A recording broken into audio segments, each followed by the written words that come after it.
Good evening, Belize, and welcome to XTV's news broadcast for Wednesday, October 16th, 2024. Making the headlines tonight, Canal of Death claims life of 6-year-old King Shaquille. Fonseca defends Ambassador Showman's comments on Belize Guatemala case, and Senate Select Committee pushes back as aspersions, that is, cast by government senator. We take our first break and return with the news in detail.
Belize, we're ready.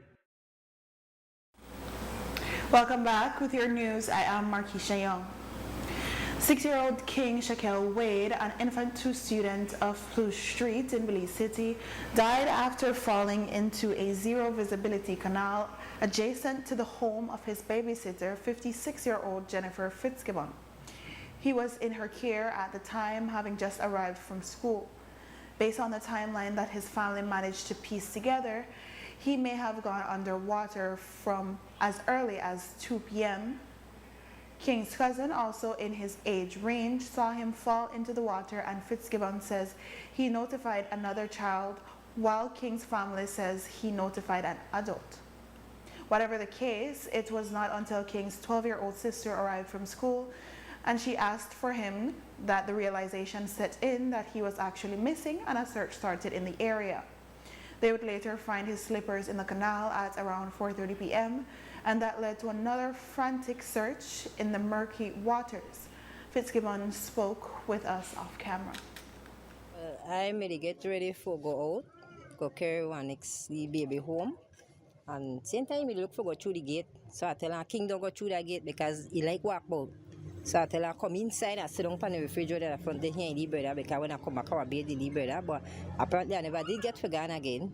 Because the upstairs, they tend to the baby when I hear his sister come and ask me, where is King? So I tell her, King, they out there on the fridge. So she gone out there. When she gone out there, she said, King, no, they out there. So we start look for her, start holler for her. You know, here, so I come back here, and when she come back here, my little grandson tell her, he say, King, they in the kennel. So she laughed. So I tell her, no laugh. I said, that could be serious. So we gone, they look around, we got all about what we know he could have made there. And he come back. So when we come back, I tell she, I say, go check in the kennel one more time, see if I see slippers. And when I hear she ball out, when I come, I see the 2 slippers in the kennel. And then they start searching. I call him man, I tell her, girl, I can't find King. But Tyreek tell me drop in the kennel. After that, I call the police when we see the slippers. What was that moment like for you when you realized that this 6-year-old was in the canal? I came explain that, miss. I'll tell you. I hurt. I imagine you'd been watching King for some time, so he was like your own. Months. So, wow, so he was like a son to you, basically. Yes, ma'am. Was there any danger of that having happened before, like a scare that you would have had of a child falling in the canal before? No, that never happened before. But when they like run across, they went and they picnic pass with the horse, because right on the kill inside they patrol with the horse, right? So I tell her, I say, oh no, stop the that car, my grandson used to do it. But he gone across it when nobody never made it see. The little boy me lock up right in here. And he see when he dropped. And he said that he said that the boy dropped, but then I don't know who made the first hear on the back here when he said that, but the girl never take it serious. She started to laugh, so I tell her no laugh at a thing like that, because you never know. Like, how much time passed between him seeing the child fall and informing you? I know you say he informed another child first, and then it reached you. Like, how long after? Like go after 4. When I mean, like, from the time he say, girl come and ask me for her, and then I start to look and say, but I left King pan in the fridge, right? So when he come, and then she tell me how Tyreek tell her this one right here, tell her that the boy drop in at the kennel. Residents were initially using sticks to poke around in the black water, but some brave young men finally took the heroic decision to jump in and search for him. Our reports are that they were afraid of a crocodile being in the water. They would later discover his lifeless body at around 6:15 p.m. We spoke with one of the young men who assisted. I'm gonna shop before, and that time we look, the one they say me never come, me watch your house thing. You know, I like what I'm doing. I just react and try do anything. no, you said you became aware that a child was in the canal waters when you got in from work. Yeah. And you immediately jumped in. Yep. Right away, you know, I have to rescue you, because it's still holler at me, you know, don't leave here by see me, what's not, and me, you know. You're a nice person, what's not, you know. I need to go up for behind. good civilian and what's not. So I don't really know her like that, but you know, I know the child, so I just, say I can get on. But before that, other people were using sticks. Like, why people never immediately jump in?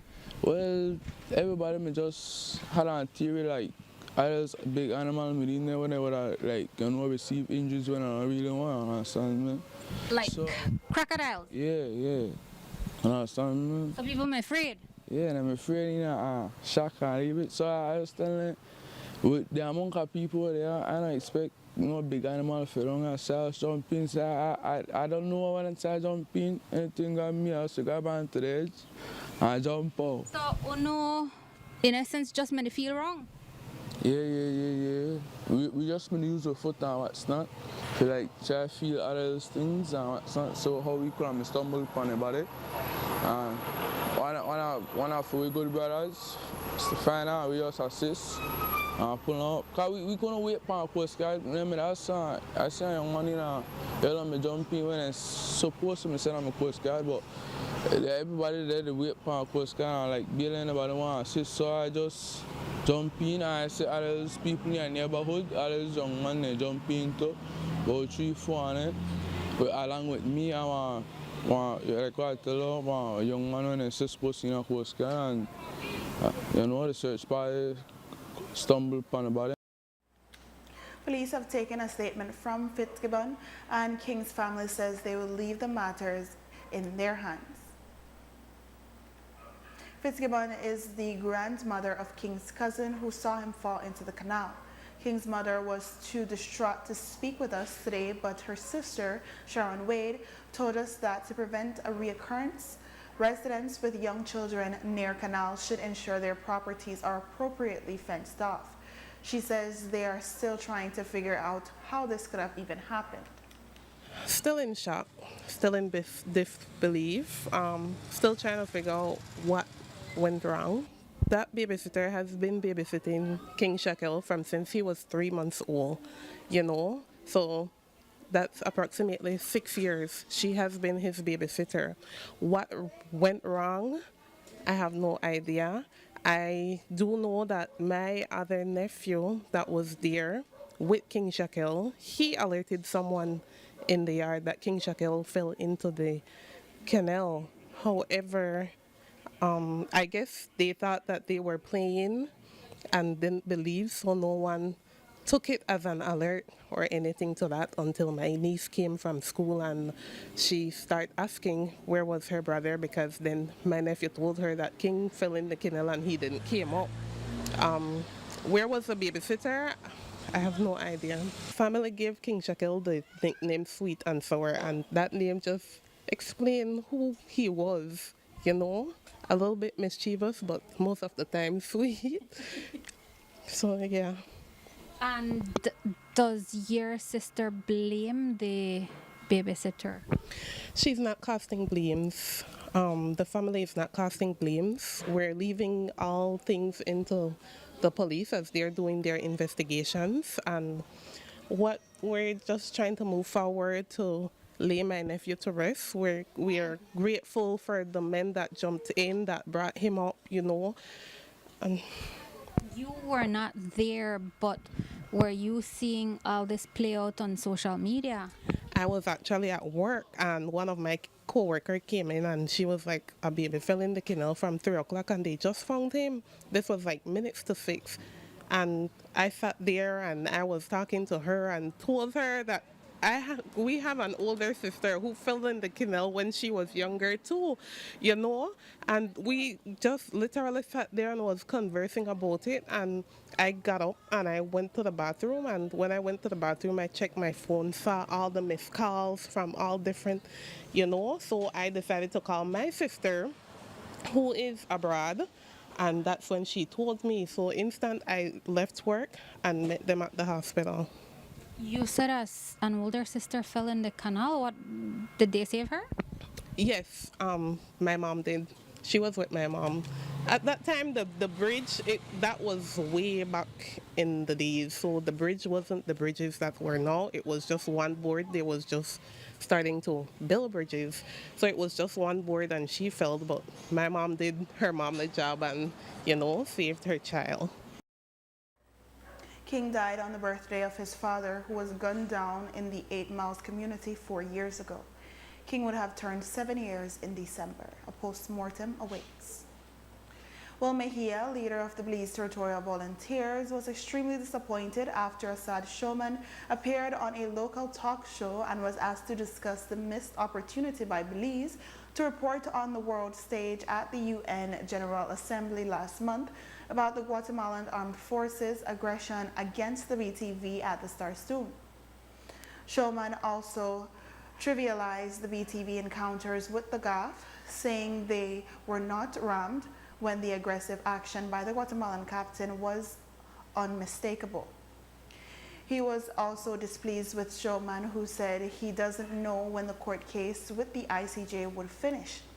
Today, Honorable Francis Fonseca, the Minister of Foreign Affairs, said that he believes Showman was simply being honest about the issue and reiterated that the matter is now in the hands of the International Court of Justice. That has basically been resolved, the increments issue. I know there are a few outstanding cases, but I think my understanding is it's now down to under 10 cases, individual cases. And it all has to do with documentation and getting the proper documents. Well, in terms of the ICJ, I mean, it's clear that that is in the hands of the court. So like any court, I think what Assad was saying was he was being frank and honest, that it's up to the court. The court sets the timeline. We have not yet received a date for the oral hearings. So if we've not received a date for the oral hearings as yet, then we're in no position to say when there will be a final determination of this matter. We've always said, listen, once we receive a date for the hearings, that will take a few months, maybe, as I have been advised, perhaps 3 to 6 months, as much as that for the hearings, the oral hearings. And then, after that, the court, they will have an opportunity to review the matter. There may be an opportunity to respond. And then the court will make a determination, which again could take anywhere from 6 months to a year. So what I have said to people is that we're looking at a window of probably 2 years for some, determination of this matter. But that's entirely up to the court. And that's the point Assad, I think, was making. Speaking on the BTV's request for Belize to continue internationalizing the Guatemalan Armed Forces aggression at the Star Stoon, Fonseca said they have always made their stance on the matter very clear to the Guatemalan leadership, including their president. Yeah, I mean, we've responded to that again. Absolutely. We take a backseat to no one, including the territorial volunteers, in terms of our defense of the Star Stoon. We understand that it's a critically important issue. I have made it absolutely clear that every opportunity that has arisen, we have made this point directly to the Guatemalans, directly to the president of Guatemala. We sat across the table from him. The prime minister made that point. I made that point. We made it to the foreign minister of Guatemala, to the defense minister of Guatemala, who was there as well. So, we are very clear and comfortable in terms of our position, in terms of the Star Stoon. And we're very confident about Belize's position as it relates to ownership of a part of the Star Stoon River. During the convening of the Senate Special Select Committee today at the George Price Center for Peace and Development, which is serving as a temporary home of the National Assembly Cabinet, Secretary Stuart Leslie and Minister of State Senator Christopher Coy appeared as witnesses. However, both men made opening statements, and to everyone's surprise, they refused to answer questions from the committee about the tabling of the cabinet paper to move forward, that is, to move forward the Portico Cruise Port project by taking the supporting legislation to cabinet so it could then go to Parliament for approval. However, there were ministers in cabinet who opposed this. There are reports that it was Coy who prepared the cabinet paper. Both he and Cabsec Leslie were represented by none other than Senior Counsel Iman Courtney, who is the leader of government business in the Senate. I'm pleased to be here to support the work of the committee in important matters of public interest. I became aware of Portico Enterprises Limited and its plans for a new cruise port, like almost everyone else, through the news media several years ago, when the UDP administration signed an MOU with Portico. On change of administrations, it was certainly a policy and a priority of this new government to encourage and facilitate new investment in Belize with a view to cause long-term sustainable human development, particularly those investments that would bring in much needed foreign exchange and generate substantial employment. It was therefore promising to see an investment of this scale and nature being contemplated with reputable companies like Boscalis, one of the largest judging companies in the world. This gave credibility to the Portico project. In late 2022, Portico, through its attorneys, requested that government honor the undertaking set forth in the definitive agreement signed in 2020 by the past UDP government to enact a law containing the various concessions as promised under the said agreement. I believe I received a copy of the definitive agreement in early 2023. The government sought legal opinions from both Ben Juratowicz and Douglas Mendes on the validity of the agreement.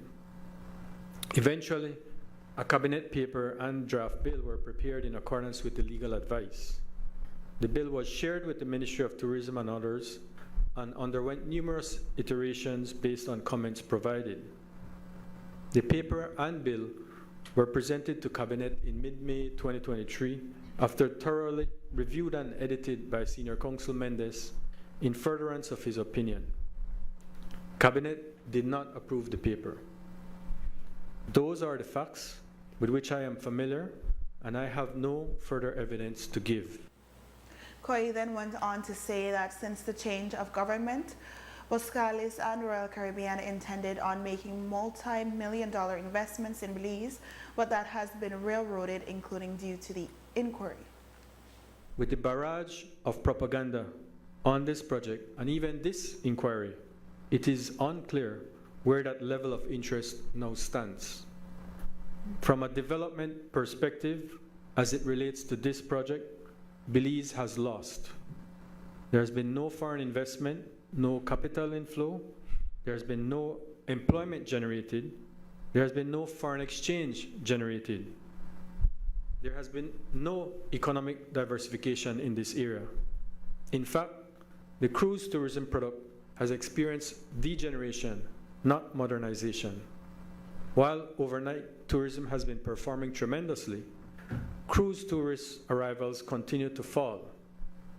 Unless a modern cruise port is built soon, the ships and their passengers will just pass us by. While Belize has lost, there have been beneficiaries. Those who sold lands to the Portico entity enjoy the proceeds of sale. Then there are certain foreign-funded NGOs who in fact raise money on the backs of their purported achievements for conservation, while at the same time halting development opportunities to the detriment of our people. The scuttling of such a project of this nature could very well be seen as a victory for those certain special interests. As much as conservation is a national priority, it should never be that nature-positive conservation should have priority over people-positive, sustainable human development. There is no doubt that the Senate or any committee of the Senate has the powers to conduct inquiries and investigations on any matter of public interest or importance. At the same time, just as with any other authority that enjoys powers and discretions, those powers of the Senate can be abused. The Senate and any committee thereof must be resolutely sure not to abuse their powers or be manipulated into abusing their powers to serve third-party special interests, including foreign interests, but rather to act reasonably and judiciously in the public interest of Belize and its citizenry alone. Thank you. Thank you, Senator. I will be excusing myself. That's the extent of the statement I have to give today and the evidence that is being provided to this committee. After its post-hearing meeting, the committee issued a release in which it expressed surprise at the unwillingness of both Senator Christopher Okoye and Cabinet Stuart Leslie to participate in the hearing. It states, open quote, "The SSSC is also disappointed with the suggestion made by the Honorable Okoye in his opening statement, which attempts to cast aspersions on the work of the committee. That is unacceptable," end quote. It calls on both government officials to reconsider their positions. When the media caught up with Honorable Francis Fonseca at an event this afternoon, he was asked about his colleagues' refusal to answer questions.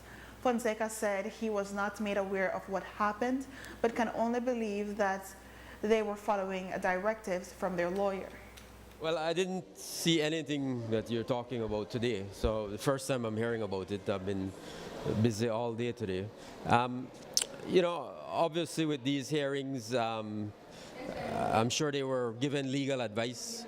So, okay, they did. So, you know, I am in no position to second guess what legal advice was given to them. Always with these, you know, hearings, inquiries, you know, I always support more information, providing as much information and data and, you know, whatever is asked of us. I am always in support of that, and I know that's the sentiment of the cabinet in terms of this particular hearing and inquiry. But obviously individuals have to be guided by their own legal advice. After the break, Education Minister provides update on teacher increment. Stay with us. In the heart of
At the beginning of October, the Belize National Teachers Union publicized that over 100 teachers had not been paid their salaries, some of them from up to 5 months. This is aside from the unresolved increments issue for some teachers. Today, Minister of Education, Honorable Francis Fonseca, was asked for an update. That has basically been resolved, the increments issue. I know there are a few outstanding cases, but I think my understanding is it's now down to under 10 cases, individual cases. And it all has to do with documentation and getting the proper documents from the managing authorities. So I think that issue is effectively resolved. It has sadly become the norm to hear reports almost every week of fatal road traffic accidents involving motorcycles. Even sadder still is that lately the deceased in these incidents are teenagers or young adults. Commissioner of Police Chester Williams has often cautioned drivers to be focused on and careful and follow the traffic laws. He has also reminded motorcycle drivers that the traffic laws also apply to them. On Tuesday, Williams said he believes that we now need updated traffic laws with increased fines. There needs to be stricter legislative intervention. I do believe that the traffic laws are antiquated to some extent, and the penalties that goes with them reflects the 80s, the 70s. There's a need to bring the penalty in line with 2022, 2023, 2024 type of penalties.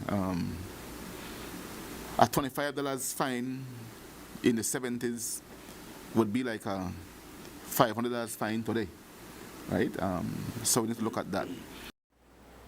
For some years, people in different parts of the world have been hit with more extreme weather that leaves in its wake significant destruction and displacement. Another UN climate change conference is coming up next month, and we asked Minister of Climate Change, Honorable Orlando Habet, if small island developing states can expect to twist the arm of the weathery nations who actually contribute more to global warming and who are themselves experiencing greater impacts from climate change to donate more in climate change financing for SIDS. Habet said that current administration in the U.S. appears apprised of the reality of climate change, but says SIDS would be concerned if there is a change in administration which could turn in a different direction. I think that the current U.S. administration, because they are also in favor of looking for more finances because they are favorable towards ameliorating the effects of climate change, that it would be good to partner with them for sure. But they also have other programs where that they are pushing and that we can partner with them. For example, Special Envoy John Kerry was the one who came up with a proposal for all of us to join the bandwagon globally to reduce the production of methane, especially from landfills, and of course there's the other one with cattle production. And so we joined, and we are trying to do our best to do our part in the mitigation of the production of methane and how it affects climate change. Now, if there is a change in administration in the U.S., we don't know exactly what's going to happen, but I know you know about Project 25, where it doesn't seem likely that they will be supporting climate change as much as is being done currently. But we'll have to see what happens first. Are you worried? Are countries like Belize and the AOC is worried that if Trump wins, he again will pull out from the Paris Agreement? If they pull out from the Paris Agreement, certainly we will be worried. But perhaps maybe on the global stage, we don't know what happens with the relationship with individual countries. Maybe that still remains the same. Police in Dangriga are investigating a fire that destroyed 3 houses. Fortunately, though, no one was injured. The fire happened on Commerce Street at about 6 p.m. Upon arrival, police observed 3 wooden structures engulfed in flames.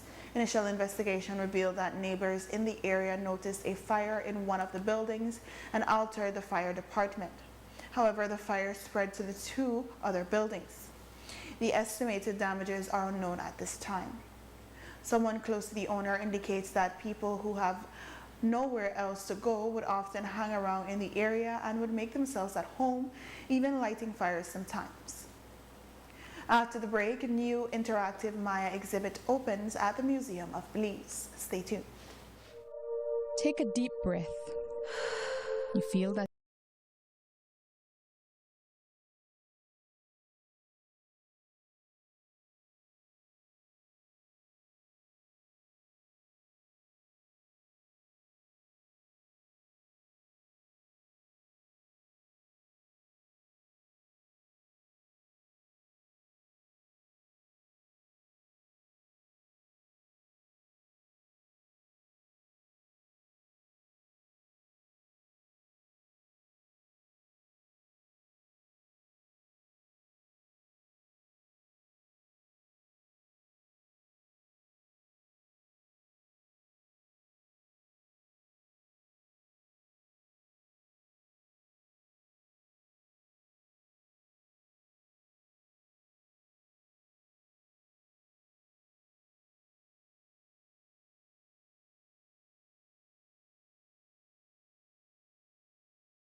Mandela, all power to the people.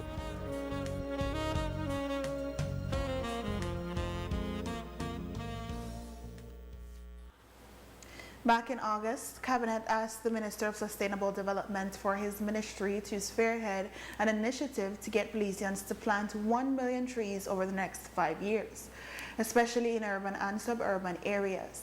Cabinet noted that the initiative may include policy and legislative changes to encourage, facilitate, and promote the greening of areas inside and outside protected areas, including coastal, marine, and terrestrial areas. In a recent interview, we asked Minister Orlando Habet how they plan on getting Belizeans planting those million trees. I believe Minister Julius Sespat was the one who brought up the idea in Cabinet, and Prime Minister and Cabinet agreed that it's something that we can work on. But recall that we also have a bond challenge commitment for us to plant 276,000 acres, which includes areas of degraded lands within and outside protected areas, agriculture lands that have been degraded, and also mangroves along the coast and elsewhere.